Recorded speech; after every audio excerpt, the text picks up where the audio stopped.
Thank you. Overcoming borders, it has been said, is at the heart of the European idea. Borders that used to be once the cause of war could be crossed easily in the past. And I believe it is really at the borders where European citizens can see and experience the true value of the European idea and what Europe really means. But the fences and the borders that have been erected in the past month destroy pretty much all of that. They divide people. It is harmful to the economy and it destroys the fundament of Europe. Just look at the Brenner, look at Malmö, Copenhagen, look at the French-German border, look how all these border regions have integrated and how we're trying to do that much more to the east. And all of that is being disrupted, if not completely destroyed. That's why I believe, and that's why we believe, that this closing of borders has to end immediately and not just in a couple of months at the end of the year, whenever. Closing borders does not stop people from coming. It only makes their journey more distressful and increases the death toll. Fences are not a solution for anything, neither at the internal borders nor at the external borders. And this Schengen debate really is a debate about the future of the European Union, about where we will stand tomorrow.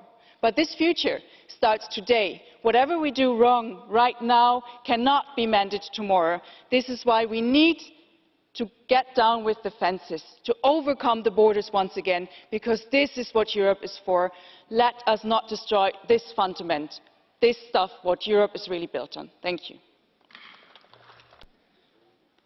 Thank you, Mr. President. In the wake of the terrorist attacks in Paris and Brussels, it was understandable that national governments would reinstate border controls to increase security and try to monitor who is coming in and out of a country. An alleged plot was uncovered yesterday by Italian police, revealing the ISIS-linked group were using migrant routes and open borders to plan terror attacks in Britain, Italy, France or Belgium. Just like this latest plot, the perpetrators of the Paris and Brussels murders cross internal EU borders unchecked, including between France, Belgium and Hungary. Some of them had even been to Syria and returned. In calling for borders to once again become a terrorist dream, the EU is showing it puts its die-hard dogma of a European superstate above the safety of the European people, who it's supposed to represent, and who pay for it. In the case of Britain, to the tune of £8 billion a year net. And die is a pertinent word, for the EU has blood on its hands. Schengen is not only the free movement of people, it's also the free movement of terrorists and Kalashnikovs. I question the principles of all those urging the UK to vote to remain in the EU.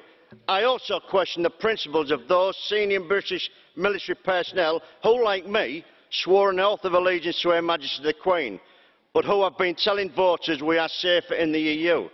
It is my sincere belief that the British people are safer outside of this leaking terrorist haven of a political union.